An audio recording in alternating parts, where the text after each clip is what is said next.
Balikan natin mga kababayan, yung Senate hearing ng Committee on Foreign Relations ni Amy Marcos. Kasi pinagpipilitan na mga kababayan ni Amy Marcos ang rights ni Digong.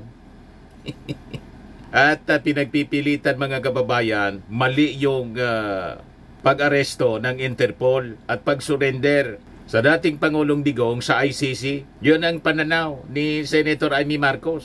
Ngayon, i-share ko sa inyo ito po, i-replay ko sa inyo yung statement ni Senator Bongo. Pero I think si Senator Bongo, online yata ito, hindi mag-appear personal sa Senado. Si Bato, pumunta doon. Tapos umuwi na din pala si Senator Robin Padilla. Kasama doon sa hearing mga kababayan. Tapos si Alan Peter Cayetano, mga kalyado ni Digong. Very concerned sila sa right ni Digong, mga kababayan, human rights ni Digong. Pero silent sila sa human rights ng mga naichiki po na tukhang. Kaya napakasama itong mga ginagawa nila. Maniwala pa tayo, mga kababayan, kung ang ipaglaban nila, yung tatlong mga Filipino, magsagawa sila ng investigation doon. Yung mga taga-Palawan po, tatlong mga estudyante na binigyan ng scholarship ng China. Pagkatapos ngayon nakakulong kasi inakusahan ng espionage or paniniktik. Wala tayong narinig na magresolusyon, mga kababayan sa Senado, para magsagawa ng investigasyon. Mas sila, mga kababayan, concern sa rights, human rights ni Digong. Yun ang nakakalungkot po. O ngayon, dito tayo kay Senator Bongo. Durugin natin yung mga argumento niya kasi nagpapaawa po. Nagdadrama rito. Pakinggan po natin yung opening statement niya. Oo, si Ambassador Lacanilaw sa dating Office of Civil Defense, ASEC ka doon. At nakita ko lang yung Facebook post tungkol sa flood control. So, inaasahan ko kilala po ninyo si Mr. Lacanilaw. I'm not so familiar about him. Anyway, nakikita ko po dyan. Okay. Thanks. You wanted to make a statement, Senator? Nagtrabaho po noon. Baka po nagtrabaho siya noon sa former administration ni Pangulong Duterte. Okay, Senator Bong, you wanted to make a statement? Sorry. Yes. Okay. Meron po akong opening statement. Good day, Madam Chair, distinguished colleagues, and to the resource persons present in this hearing. Mabuti naman po at nakadalo ang iilang opisyal po ng gobyerno para mabigyang linaw ang mga kaganapan sa pag-aresto at pag-surrender kay dating Pangulong Rodrigo Duterte. Pero kulang pa rin po, marami pong wala. Madam Chair, marami po tayong katanungan noong nakarang hearing na hindi nasagot dahil wala po yung mga government officials na maaaring makasagot sana sa ating mga katanungan. There are several instances that the government has repeatedly stated that the International Criminal Court has no jurisdiction in our country. Kung hindi po kinikilala ng gobyerno ang ICC, bakit nila binigyan ng pansin ang arrest warrant mula sa ICC? Yun po ang mga katanungan natin. Ginamit lang ba? Ulit-ulit lang. Nasagot na yon ni Boyeng Rimulya. Kung may reklamo siya, di dumulog siya sa ICC. Yung warrant of arrest galing sa ICC, pero yung ICC hiningi yung tulong ng Interpol. Paulit-ulit na lang. Kailangan natin yung serbisyo ng Interpol. Kung hindi tayo mag-cooperate sa Interpol, malamang sa susunod na mga ilangan tayo, pinaliwanag na yun ng ating Pangulo. Hindi man tayo, isnabi tayo ng Interpol. Laking kawalan para sa atin. Paulit-ulit na lang po. But anyway, ituloy natin ang opening statement ni Bongo. Lusot ang Interpol. May violation ba sa Rome Statute? But we have also found out, Madam Chair, that there was no red notice from the Interpol. Kaya nakapagtaka talaga kung bakit nagmamadali ang gobyerno na isuko si dating Pangulong Duterte sa ICC. Nagtataka talaga kayo kung bakit nagmamadali? Yun ang interpretation yun. Nagmamadali yung gobyerno. Nagmamadali din kasi si Digong na iupo si Sara. Malinaw yung mga maisog rallies ninyo. Unahan lang to. Inaunahan kayo. Iyak-iyak kayo ngayon. Masyado ninyong minaliit yung ating Pangulong Bongbong Marcos. Kala ninyo, nabaitan kasi kayo kaya umaboso kayo ng todo. Umaboso si Digong. Tanong ka ba kung bakit nagmamadali? Alangan mang ayaan lang. Wala kayong tigil sa yung grupo ninyo. Walang tigil sa panggugulo. Pinagmumura lahat ng uri ng masasamang salita. Binitawan ng dating Pangulong Digong labang kay President Bongbong Marcos. Tapos magtataka kayo kung bakit nagmamadali. Naunahan kayo, kaya masama yung loob ninyo. O di magreklamo kayo sa Supreme Court at saka sa ICC kung gusto ninyo. Isn't this a glaring violation of due process? Glaring the violation of due process. Wala kayong karapatan na magsalita ng ganyan. Walang due process sa mga biktima ng tukhang, EJK. Tapos ngayon, ginagamit ninyo yung salitang due process, glaring violation. Buti nga't yung amo mo buhay pa. Thousands of ordinary Filipinos na natukhang. Walang due process na ibinigay kayo. You see, may iya kayo, Bongo. Sobrang minadali. Ano po ang naging batayan ng inyong pagkilos at bakit may pagmamadali sa pagpapatupad ng pag-aresto? Ibinigay ninyo po si Tatay Digong sa loob lamang po ng 14 oras. Mas mabilis pa sa alas 4.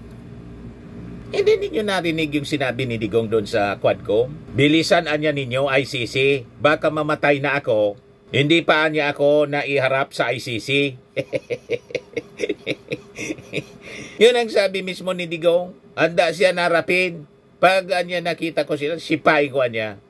Pag nandun anya, ikaw Mr. President, halimbawa, nandun ka na, sipain ko din. Diba? Si Digong mismo yung nag-wish na sana niya mayarap na ako. Baka mamatay na ako, hindi pa ako makaharap dyan sa ICC. Willing siyang mabulok. O ano pa yung, anong problema ninyo? Willing siyang mabulok para daw sa ating bansa yon. O di tama. Tama yung ginawa ng ating gobyerno. Ipagawa na lang ninyo ng ribulto si Digong afterwards kung gusto ninyo. Yun ang wish niya sa Hong Kong. Mag-contribute na lang daw ng $5. Bawat isa niya. Ipagawa ninyo ako katabi ni Rizal. Ambisyoso. Gusto pang tabihan si Rizal? Mga kababayan.